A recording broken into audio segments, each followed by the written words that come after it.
Okay, what we should have here is what should be showing on the screen is the Dairy Cattle Scantron. Is that what you can see, Spencer? Yes, sir. Go up to where it says herd record on the Scantron. Okay, right here?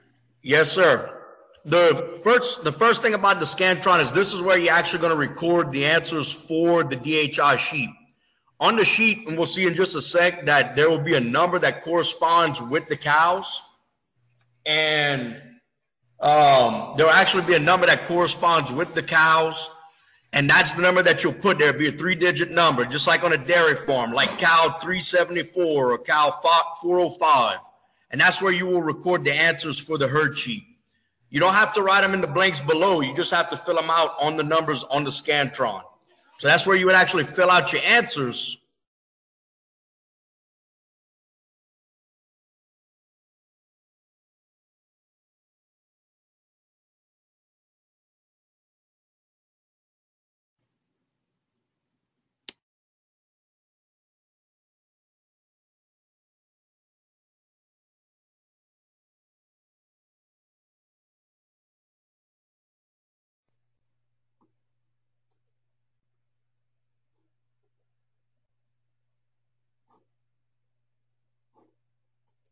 All right, while we're waiting on Spencer to get back, I'm going to pull up the herd record sheet from my desktop.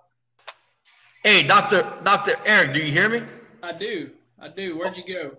I'm sorry. I accidentally hit a button. Did anybody get anything I said about the Scantron? I might have been talking to myself. No, we all heard that. And I'm pretty sure we got it on recorder. Yeah, we are recording right now. So here's the Scantron. You talked about these questions. Let me ask you something. How many, obviously we can do up to 25 for this part of the contest, but how many do you think we'll have at the state contest? There will only be 10, just like on Nationals. Nationals is a 10-cow question. So they're only going to have 10 questions referring to the DHI sheet. And for the sake of the contest, we're going to do that this year. And I believe Dr. Hutch is going to do it where each correct answer is going to be 5 points apiece. So every missed answer docks you 5 points from the original 50 scores the way that we have it. Okay. So that's how it's actually going to be scored. So you just put the cow number, bubble it in. So if cow 375 answers questions 1, that's how you would bubble it into the Scantron. I got you. Can one cow count twice? Can it be the same answer twice? Yes, it can. If the same cow answers 2 different questions, and we'll look how that can actually happen when we look at the DHI sheet. So it is possible. And it's also possible that you could have no cow that answers the question. What do you do?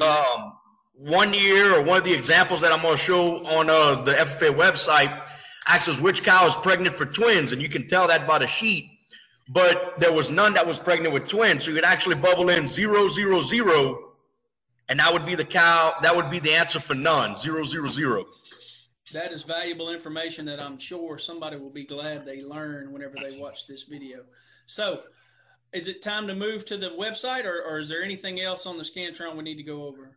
Just to show you up at the top, the second part of the Scantron, we don't even need to worry about even having the contest, because nothing in our contest will do with linear evaluation or written exam. We don't have those components, so we don't have to worry about that part of the Scantron, just the upper part of the Scantron. Now, something to note on the top of the Scantron, just really quick, is filling out your placings. You can see they have class 1, 2, 3, 4, 6, 7, 8, 9. All, they have all those classes. We normally do anywhere from 4 to 6 classes at the state dairy contest. But obviously, the only thing you would bubble is when the kids are on class 1, whatever their placings are, that's the spot that they would bubble in on the Scantron. Just make sure that you remind the kids. I remind mine all the time. If you're on class 3, make sure you bubble in class on the column that's 3, not on column 1 where you start.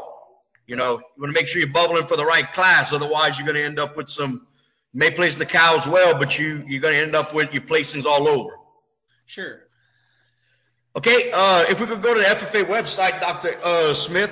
Let's do it. Let me. Are we good with the Scantron? I'm going to close it out. Yeah, we go with the Scantron. All right, so let's go to FFA.org. This is the national site, correct? Yes, sir. We want to go to the national FFA website. So if you go to national website when you're prepping your teams, if you go to Explore FFA, up here at the top. If you go to Explore FFA and then you go to career and leadership events, Okay. that'll bring you to the page with all the contests on it. And if you scroll down, you'll eventually run into Dairy Cattle Evaluation and Management. So if you click there, Got it.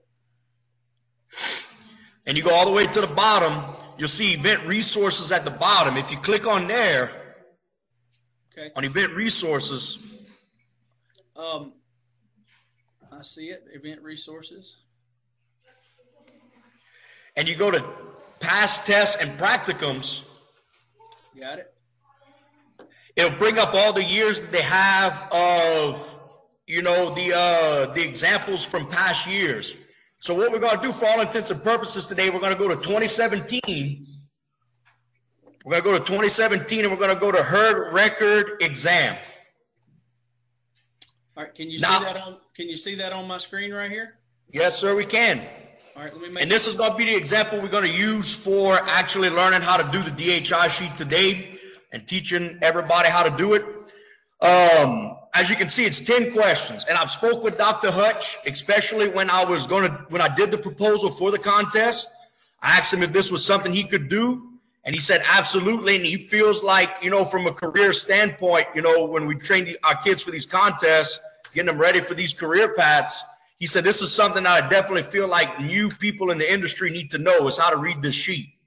So he was completely on board with doing this, and he's going to do the same thing, 10 questions, and they're all going to kind of follow this format. I'm going to go over a couple of other questions that could pop up that may not be on this one, but this is basically going to follow the format of what he's going to do. We're basically going to look at this sheet, and then if we scroll down, Dr. Smith.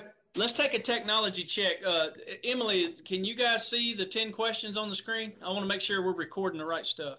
Yes, we see it and we hear it. Okay, good deal, good deal. So whatever you see and hear is what will be on the YouTube video. So you want me to scroll down to these charts, Spencer? Yes. So we're going to, right there, that would be perfect.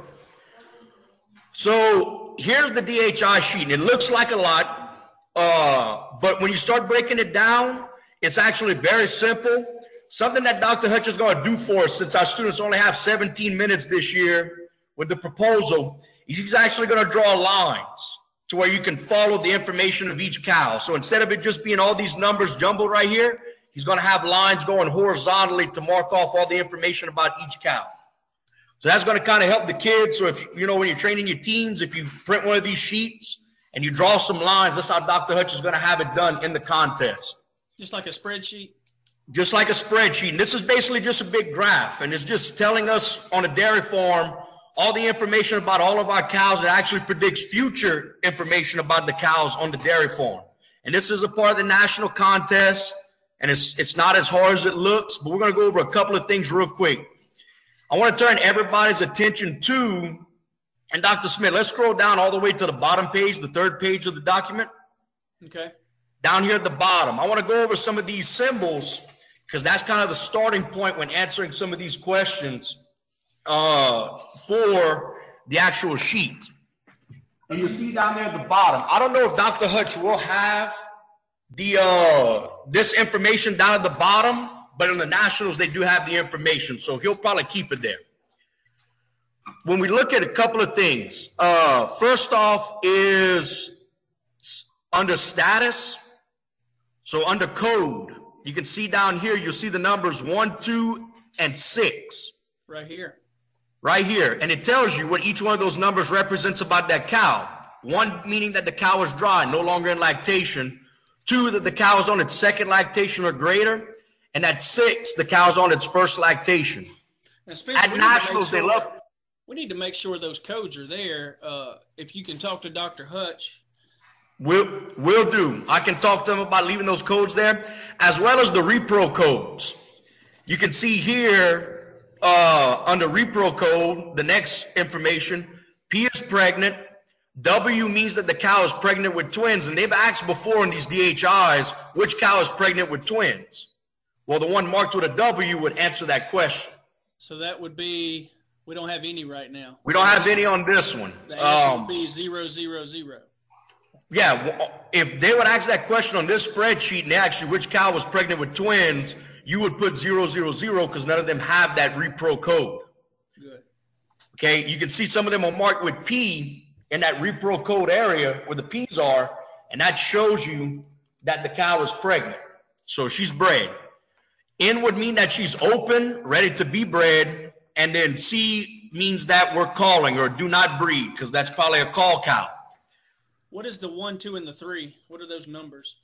Believe it or not, on the sheet, when I've looked at the stuff with Dr. Hutch and I've looked at the past ones, Dr. Hutch is not going to pull any questions from that column. And when we actually trained with him, I'm sorry, I do know what that column's for. It tells you how many times she's been bred to become pregnant. Okay. But I haven't ever seen them ask any questions in all of the examples about that column. But it does help to know that the third column is talking about how many times she's been bred, according to the sheet. So it took her 1 time she took, 2 times she's took on the last time that she's been bred. So this date would correspond to the last time she was bred? Exactly. That's her breeding date. So that would be when she took, the date she took. And we'll talk about those and some of the other ones. So knowing those codes first off, and we'll probably keep them on there for the contest. I'll talk with Dr. Hutch. Will allow you students to give them a little bit of breathing room while the other stuff that they're trying to remember. Can I ask you another question? Yes, sir. What does it mean when there is no code? Like for instance, I'm going to highlight this one. It has a 2, but it doesn't have a P, a W, an N, or a C. Okay, this either means that the cow is not in their open period, which means that she's ready to be bred, but it also means that it doesn't mean we're not going to breed her. So it means that she's open, that the machine picked up that she's making a lot of steps. Like if this was an actual real world experience, she's doing a lot of steps so we can tell she's in heat because she's walking a lot. So an N would pop up to let them know that she's open, she's ready to be bred. Or she's in that period where she could be bred. The blank just means that she's not open, but we're not planning on calling her either. We're just waiting for her to open up to breed her. Okay. Anybody have any questions so far? We're good. That was the question that I had, the one that you asked. So it's kind of similar to what we do with livestock with EPDs, right? Like it's just giving you data for them to analyze. Exactly. It's just data for the students to analyze. And that's what we're going to kind of go over with the questions to know what each one is actually asking and which column to look at in order to answer that question. So, Spencer, every child's going to get a copy of this for their. Yes. At the contest, every student will get a copy of this. They won't be allowed to write on it. It's a lot like the old pedigrees. If some of you guys, if you remember the old pedigrees, yeah. This is basically what took the place of the pedigrees on the national level. Okay. So if we go all the way to the top and we start looking at the questions, we'll start going through them because I feel like this example really pulls out a lot of the things that can be asked to the students. And what we'll do is we'll start off with some of the questions that are a little bit easier, and then we'll talk about some of the ones that the students actually have to analyze a little bit. So that way we can save a little time talking about those a little more. Okay. I would like to start off with question 3. So if you have your sheets and you're following along, question 3, when it asks this question in this form, in question 3, what I'm looking at is the word index. Can everybody see the word index? Its axes indicate which of the first lactation cow has the lowest index value that selects for improvement of milk, fat, protein yields, somatic cell core, and productive life. Index is the key word there to know what column to look under. Now also too, if you notice with the question, it asks what first lactation animal. So it also tells the students to narrow it down to all the animals with a code of 6. If you remember the codes we talked about. The 1, the 2, and the 6. So when it says first lactation cows, the students need to know that we're only going to focus on animals that have that code of 6 to answer this question. So you can see in code, under status code, here on the sheet that Dr. Smith's on, you see all the 6s underneath there. So they're going to focus on those.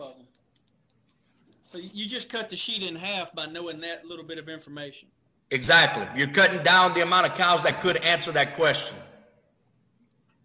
Okay. So the key word here in this question is index.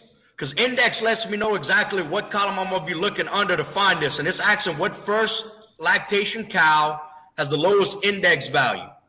So if we go down to the sheet, if we actually go down to the sheet and look at it, I want you to know, or for your training purposes, that when it talks about the index of those qualities, we're talking about the net merit index column. So the column all the way at the end of the page, net merit, would be the column that answers that question. On the far right. On the far right. So we want the number, the cow with the code 6. I'm got things highlighting everywhere here. Yep. We want the cow that has a code of 6 and the lowest total index on the right. That's right. And index can be negative, because believe it or not, this cow could cost us money later on, which is basically what the question's asking. Who's going to cost us or make us the least amount of money in the long run, based upon the information given? So right now it's this one. Now my next question. Well, let's see. Is there any lower than this negative 22? No, I don't see any. Negative 50, but she's not a first bred. That's correct. She's not a first bred animal. So this negative 22 is the answer. Now my question is, what's the cow code? Where do I find that at? On the cow number. So if you look on the side of SCS, it says cow number. Right here, yep. Yep, there's her identifying mark. So for question number 3, if I was to go to the Scantron, the answer to that question is 403 bubbled into the Scantron sheet. That would be correct. Cow 403 would answer that question. Gotcha. All right. I think you covered that question beautifully. What's the next one? All right, let's talk about number 4. And number 4 has to deal with what we call the body conditioning score. Because it actually it's basically like the sheet's judging dairy character for us. And in this case, it asks us which cow is most significantly overweight. So if you look under next to repro code, they have the column called BCS. BCS. Got it right here. Body conditioning score. It doesn't stand for Bowl Championship Series like I thought when I first looked at the sheet. It stands for body conditioning score. The higher the number, the more fat the cow is, the heavier she is. So in this case, when we look down at the column, or when you scroll down the column, you'll see that a couple of cows have a 4. And I always tell my students, look at the first number first. Find the highest first number. Then we'll mess with the decimals. I see a 4.5 here, cow number 376. And 376 would answer the question for this one. She is, without a doubt, the fattiest cow in the group with a body conditioning score of 4.5. Just for learning purposes, the ideal body conditioning score for a dairy cow is 2.5. That's ideal. But you could teach your students that, but in this case, they just need to know who is the most overconditioned. Now they can flip the question and say, who is the least conditioned? So then you would look for the smallest number in that case. And I think on this sheet, they don't really have one designated. I think they have a couple of them at 2.5, a couple of 2.25s. I see one of them that's 2.5. I don't see more than one. Yeah, number 417 has a 2.5. And then, so she would be the most significantly lower weight of the herd. So they can reverse that question both ways. Awesome. All righty. Any questions about that? All right, we're going to go to number 5. And we'll talk about that one. Number 5 talks about determine the cow with the highest expectation among the cows for value of future lactation production relative to herd average. So basically, it takes all the information about her, but instead of talking about how much money she's going to make for us or how significant should be the profit, it's just talking about the actual lactation, how well she's going to do. And so when you see the question like this, And they can either ask you highest expectation or lowest expectation. They can even throw in there which first lactation cow, you know, on all of these. The one that they're actually talking about is, and if we scroll down to the page, we'll find that the column ERPA will answer this question. It's an ERPA question. Kind of talking about her future in the herd, given all the data. Okay. So in this case, it's asking which cow has the highest expectation. So we're looking for the cow with the highest number in this column. 899. I see an 899 right here on that. 899's high. 868. 962. 962. Right there. Who's got 962? Cow number 4. Me, it's 409. 409 is the correct answer to that question. Am I putting you on the spot if I ask you what ERPA stands for? You kind of are. Okay, cool. I actually have that information here. Estimated relative producing ability. Okay. Now, Spencer, am I correct? You've been an ag teacher a long time. We need to stick with this same type sheet. I don't know if this is a standardized sheet that all dairies use, but we need to stick with these same abbreviations. For the contest purposes, and I'm definitely going to get with Dr. Hutch about it, and I'm going to make sure that he understands that this is the sheet that we're all practicing with. Because we need to follow this same we need to follow the same, because it can come in several different formats. You know, Dr. Hutch has this program for the dairy farm. So however, his prints, you know, he can print it that way. But I'm going to talk to him about making sure it's in this format. And I'm pretty sure he can do that for us. At least use the same acronyms, even if he has to change it, you know. Yeah. Whatever his pages are. You know that this is great teaching, and we need to people are going to spend a lot of time on this, but we need to be consistent. Correct. And Dr. Hutch has already told me about that. He understands that. That's why he wants to try to make this as close to what we're using. And he also said he's going to do the lines for the students to be able to follow. Awesome. All right. So he's definitely on board with making sure that the kids can read it, understand it, based upon what they're training on. Right. Okay. Well, what's your next question you want to go over? So number 6 kind of goes along with 1 and 2. So we're going to go ahead and jump. Actually, let me see that. Which cow will be the next one to calve after the testing date, assuming normal gestation length? Okay, we'll jump to that one in a little bit, because sometimes it does take a little bit of understanding with the dates and that. But we're actually going to jump all the way down to number 8 is where we're going to go. We're going to jump down to number 8. Now, something I want to kind of make with this question. Once again, if you read the first part of the question, it says, which first lactation cow? That's that once again narrows it down to number 6s in the code. Okay.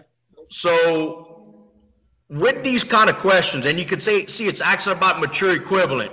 Which first lactation cow is the highest mature equivalent for milk?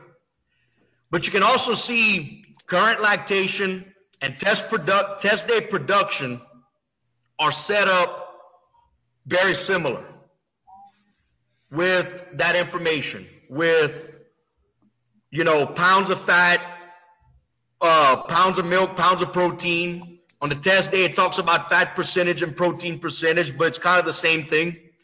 So they can change that question to say, what first lactation cow has the highest test day milk production? Or they can say, what cow has the highest milk production in the current lactation? So all those columns answer exactly the same when it comes to stuff like that.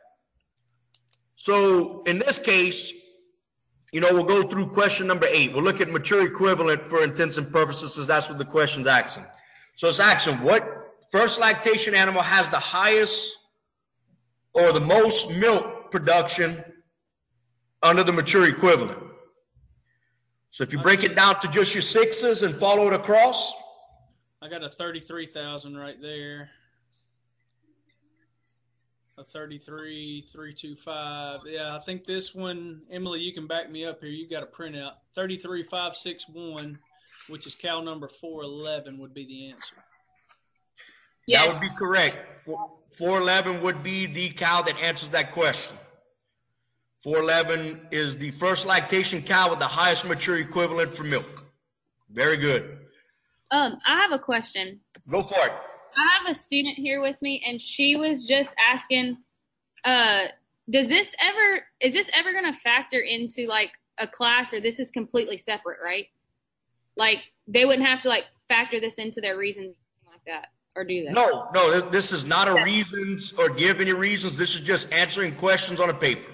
So okay, that was her question, so I just want to make sure. Yeah, no. It's basically going to do like the old pedigrees. This will be in the rotation of the classes for the students to be able to answer. Okay. So kind of like the old pedigree. What they'll do is they'll rotate back into the room. If y'all remember last year, the holding room, the groups will rotate back into that room, and Dr. Hutch will have it on the tables ready for them to answer. Okay. And it will start time whenever they're prepped. And they get 17 minutes. 17 minutes for 10 questions. 17 minutes for 10 questions. All right. Okay, so number 9 is pretty simple, kind of on the same thing, except this one just asks which cow, and it doesn't ask first lactation or second lactation. It just asks which cow has the lowest mature equivalent for protein production. So we're going to go back to our mature equivalent, and once again, they could ask current lactation. They could ask test day production to answer that question. It would answer the same, just got to follow the column. I see a 692 right here, which is cow number 420. Okay. I don't know if there's a lower one or not. 656 on cow 414, I think is what I said. Yep, you're right. 656. I missed it. Cow 414 answers the question. Yep. She is the one with the lowest mature equivalent in the herd. All right, and so we'll go to question 10, and then we'll circle back to the ones we skipped over. So cow number 10, question number 10 asks which cow will transmit the highest expected breeding value to her offspring. So it's kind of a question, who's going to send over the best genetics once she has a calf, or who has the best chance of sending over some pretty good stuff. And if we go back to our sheet, we're going to follow that last column to the far right, PTA, or parent transferability. PTA is the column that will answer a question when we're talking about who's going to pass off the highest breeding value or the lowest. They can switch it around and say who's going to do the lowest. Or they can add in their first lactation animal. You know, that's how they can set up these questions. So on PTA, what we're asking is it just says select the cow that will transmit the highest expected value. So we're looking for the highest number here on this column.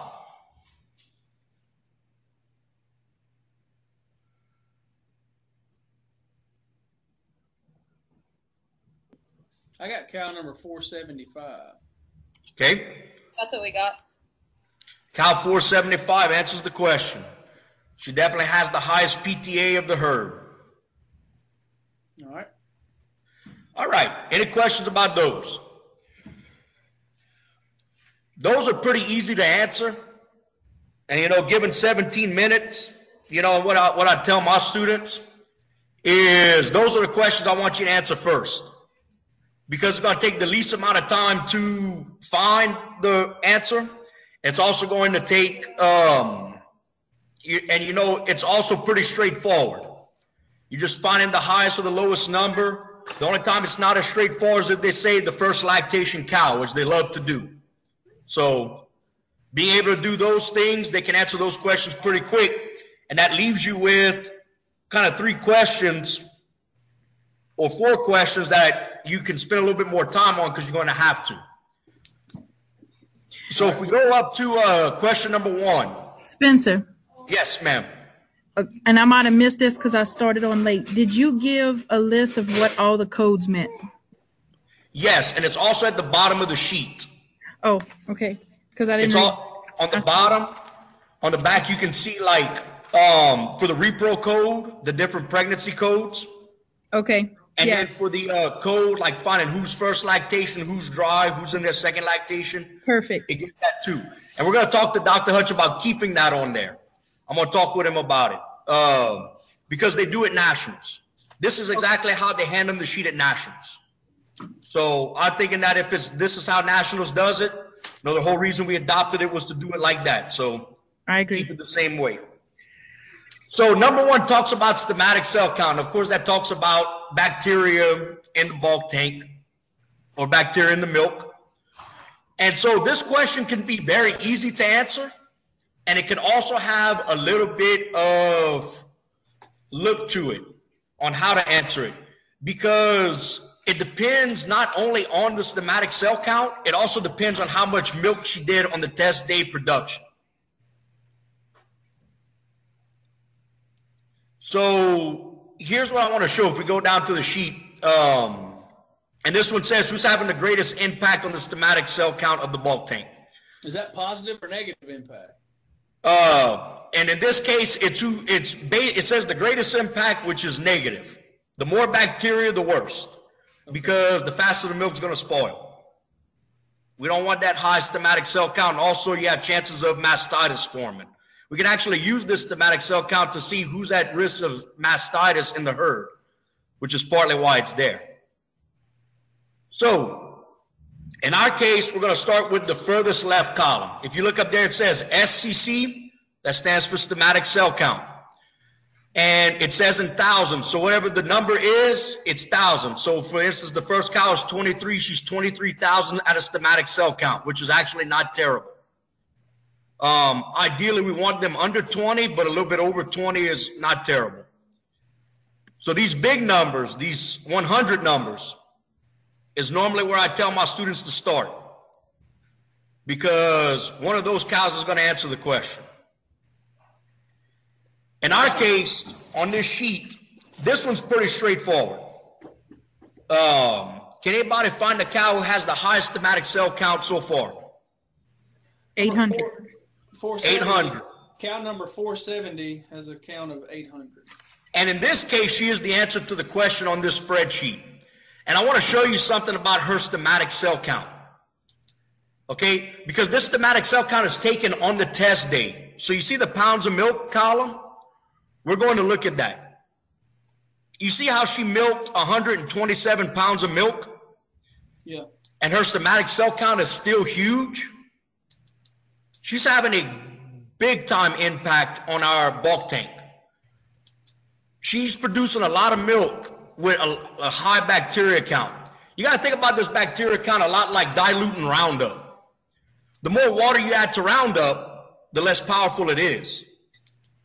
The more milk she produces, the lower her bacteria count should be, because in the measurement, the parts per million, it should spread the bacteria out, and you shouldn't have so many bacteria in a part per million. So in this case, we have a high producing animal with a high count.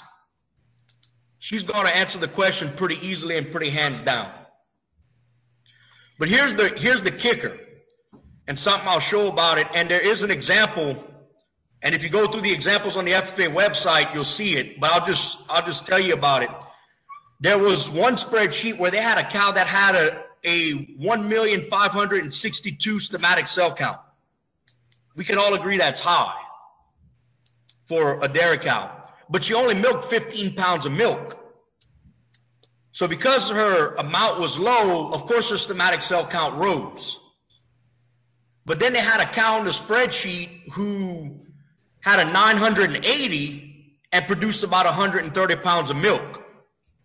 Well, that cow who did the 900,000 with the high produced amount of milk better answers the question for the spreadsheet. So when we're looking at that question,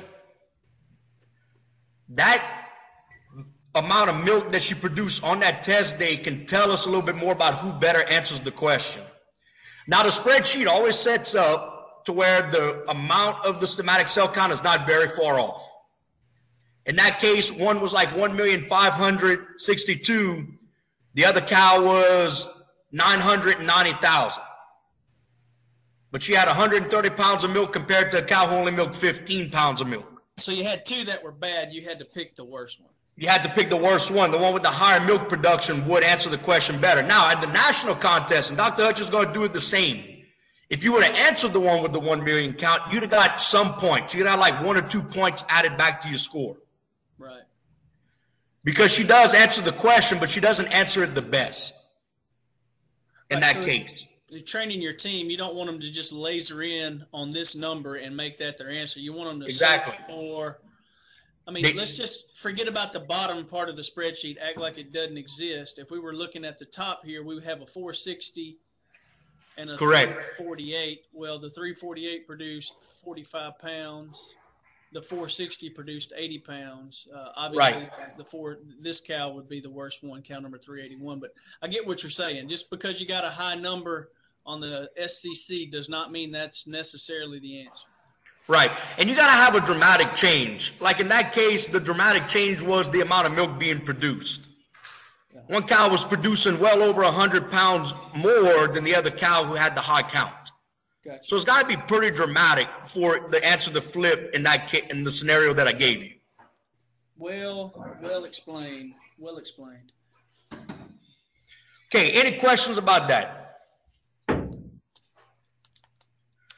Okay, on question number 2, this is talking about drying off animals. So we're going to be looking at breeding dates. We'll be looking at breeding dates. So if we go back down to the sheet,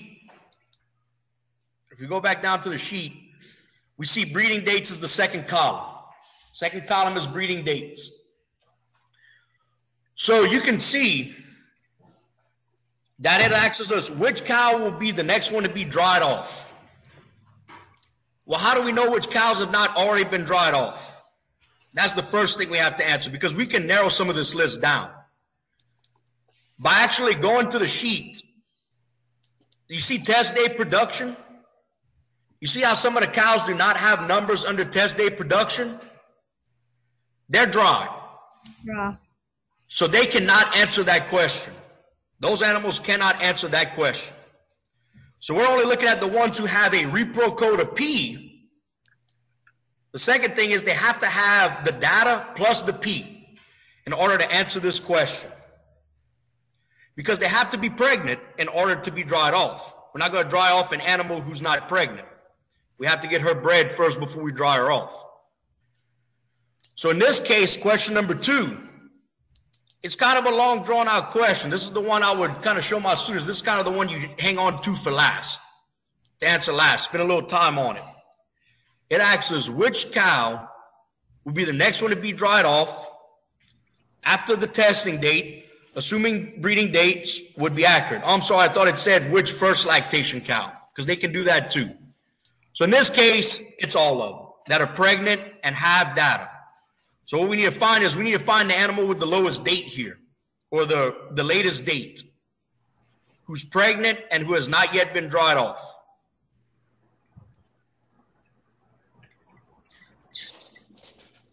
So it's going to be 16th. Where? Yep, I would start with the years because you have some in 16 and some in 17. September 16.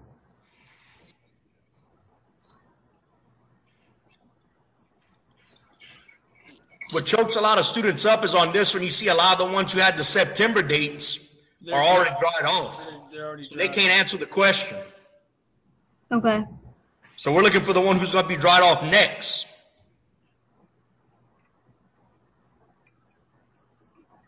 October, November. October. Yep, we have some October and November 16s.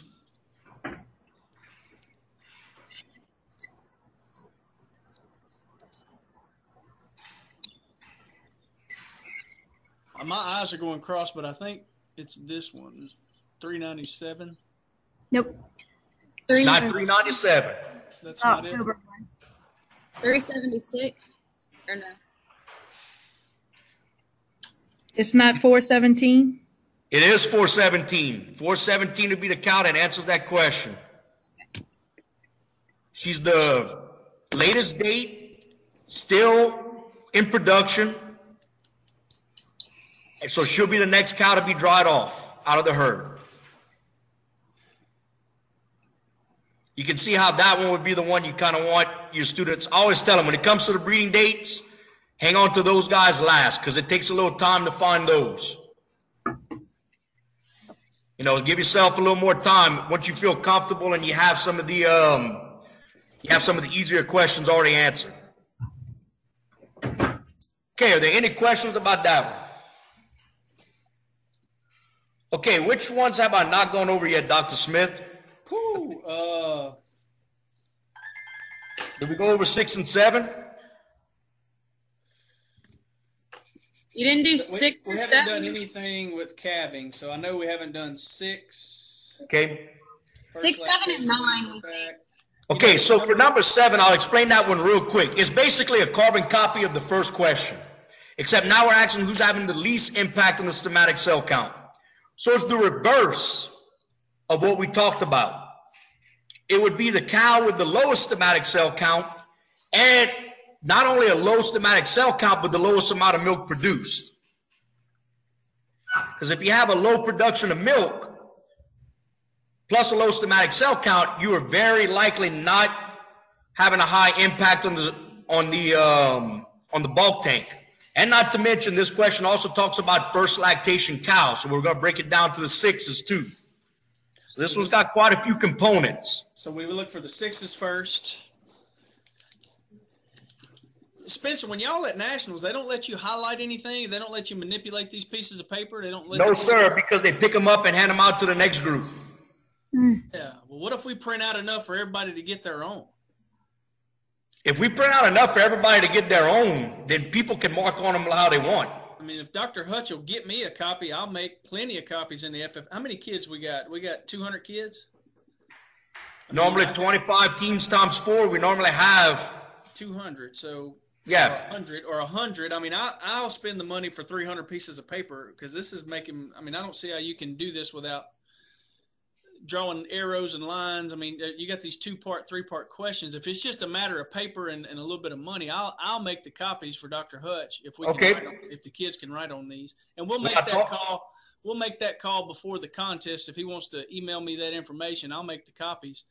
Be more than happy to, so that the kids can get their best shot at, circling things and, using a highlighter or whatever. But at nationals, they can't mark on this at nationals, and they can't do that at nationals, correct? Correct. Yeah, but I get that. Now you can have scratch paper and mark down numbers as you find them, and then narrow yourself down, which I'm sure Dr. Hutch will let us do too. But I mean, if on the state level, if we want to allow them to mark on the paper, I really don't see a problem with that. Well, we'll keep that as something we'll look at for now. I'm not going to say either way because it may be in the rules that you can't. So we'll do our due diligence. Okay. And we'll send that out to the teachers before the contest, so that we have a decision made. But me personally, I wouldn't mind if they wrote on it. I get the reusing the paperwork. If you're reusing it for each group, then you don't want anybody writing on it. But if that's the only reason, then we'll try to make it best for the kids at the state level. Okay. All right. Anybody find the answer to number 7? So we're looking at the lowest milk first, or we're looking at the lowest S. Oh, we got to find the 6s first. I did. Yeah, we got to find the 6s first. Yeah. Who found the answer? Who you got? I did. I got 395. 395. And you know what? If I was your judge, I would agree with you. But believe it or not, the answer that they say is correct is 375. I looked at that one too, but I thought it produced less milk. Right. So let's look. So on 395, we have a 13 somatic cell count and only 55 pounds of milk. And then we have 15 and 44 pounds of milk. That's one where you're going to get half the field is going to answer that one correct and half of them that are going to get it wrong. On the scorecard, $3.95 does give you partial credit. So your kids wouldn't get a 0 there. They wouldn't get a 0 out of 5 on that question.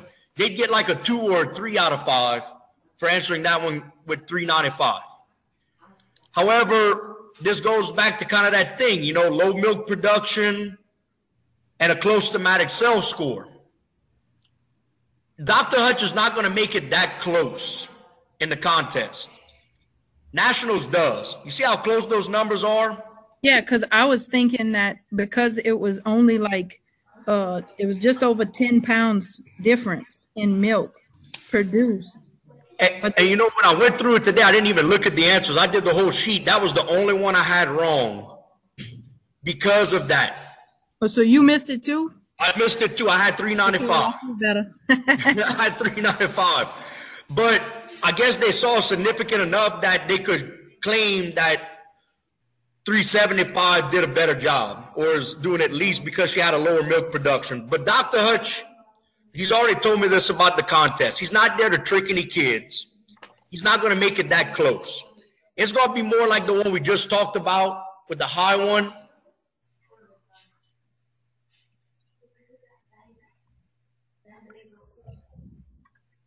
That he's going to, he's going to make it a little more obvious than that. So he would do it where if that one was 15, the milk pounds would be like 25. So it would be a little bit more obvious that even though 15 is a little bit higher, she produced a significantly less amount of milk. If he decided to do it that way. All right. Any questions about that one, guys? That one's a tough one. That'll be one that have the feel to get and have the feel to miss for the ones who know what they're doing. Hey, guys. All right, so that leaves us with number 6. Okay, final question. Let me look. Indicate next one to be dried off. Yeah, I think this is the only one we hadn't gone over. Okay, so we're asking which cow is going to calf, assuming that just normal gestation length and the breeding date of test date. So let's go back down to the sheet. And I'll give you a hint just to make this one a little bit quicker. It's going to be on the first sheet of the DHI. And we got to look at the second sheet, the answer. So if we go down to the that sheet, we'll look. So we have to have a cow who is still pregnant. So you see that repro code? We're going to narrow it down to the ones who are still pregnant. Now in this case, unlike question number 2, it doesn't matter whether she's dry or not. Because we're looking for the next one who's still pregnant and who's going to calve next. So in this case, it's a little bit easier than number 2. We're looking for the one who's still pregnant with the lowest date. Could it possibly I'm sorry, Spencer. I have a question. Could it possibly be that she should be dry or no? Yes, actually, the one who answered this question would probably be dry. Okay. Because you see how we have a couple of September cows, bred cows who are still pregnant? They can answer this question because they're not being dried off like question 2 asks. They're already dry. But we're asking who's going to calve next. So who's still pregnant with the lowest date or the latest date?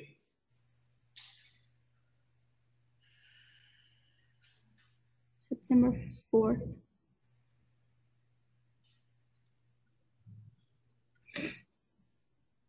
This one? 400. It's cow 400. She answers the question. She is the cow that answers this question. So guys, when it comes to the DHI sheet, these are the questions that Dr. Hutch can ask. And he can flip it around a little bit. You can pull up the practice ones on the FFA website and do some with them with your students. And if you ever have any questions, please email me, highlight it, email me the document. I will explain it to you the best I can. I want everybody to be able to read this sheet, all the students to be able to read this sheet. I feel like it's important for students who are interested in the dairy industry. Only one thing I'd like to go over, and it's a question that's not on here. We talked about pregnant with twins, and you can see that in the codes down at the bottom. But there is a question that does pop up in one of the examples about a condition called rumen acetosis and how we can identify that on the sheet. And Dr. Hutch, if you go back down to the DHI, I'll explain rumen acetosis. It's basically that the rumen is too acidic and not breaking down food correctly. And here's what you'll see. And if you want to write this down, it can help you. In that case, for rumen acetosis, we would look in test day production at fat and protein percentage. We all probably know that with dairy cows, fat's going to be always higher than protein percentage. Or it should be. When it comes to rumen acetosis, it's going to flip, where the protein will be higher than the fat by 0.4 percentage points. 0.4? By 0.4 percentage points, we can consider the cow to have rumen acetosis. Now, I don't know if there's any of them on this sheet that does. Actually, I do see one that could be suffering from it. Look at 411. Look at 411 on the sheet. And if I'm looking at that right, see how her fat percentage is 2.4, but her protein is 3.1? This cow has a good chance that she could be suffering from rumen acetosis because of how much higher her protein percentage is than her fat. And Spencer, you said 0.4? 0.4 would be considered rumen acetosis, but the higher percentage points would answer the question, because you may have two. But if one's by 0.4 and the other one's by 0.6, the 0.6 better answers the question.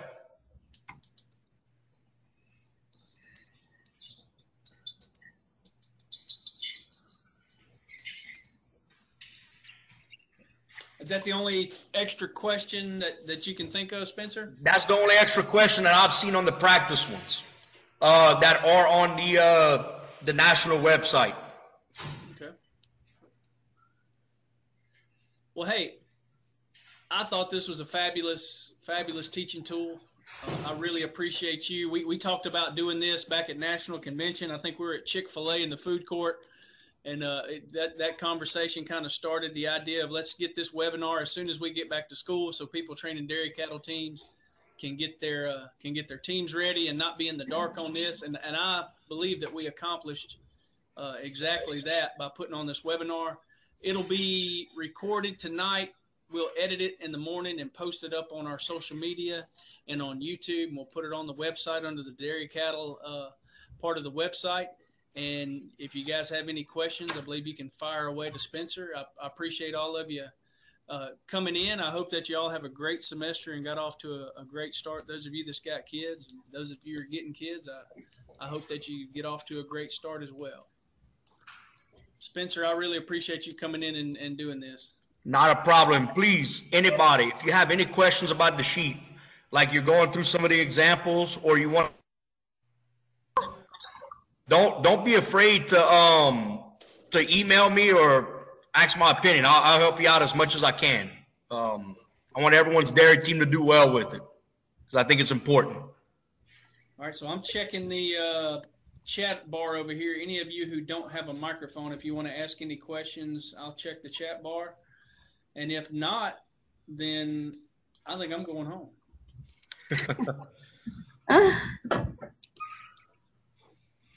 I don't see anything popping up, so nope. That'll be it. Thank you, Spencer. No problem. Thank y'all. All right. Thanks for all the questions, guys. Appreciate it. All righty. Bye-bye. See y'all later. You're still being recorded, by the way. I'm leaving, so don't do nothing crazy in here while I'm gone. Okay. Later. Anybody have any extra questions? We're good. Thank you. No problem. Well, I'm logging off. I know. How do I get off? I'm just going to exit out the window.